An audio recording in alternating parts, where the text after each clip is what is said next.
Next excuse. Eating healthy is boring. Or healthy food tastes like Who said that? You? So you think burgers, chips, pizzas, ice cream are delicious? Well, you're right.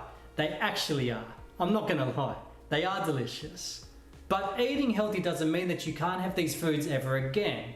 It just means that you limit them and don't have them every single day. You can follow an 80-20 approach, where you eat healthy 80% of the time and anything you desire for the other 20%. So you can still enjoy these foods without guilt. You can also make a healthier version of your favorite not so healthy meals. And also, healthy food doesn't have to be plain and boring.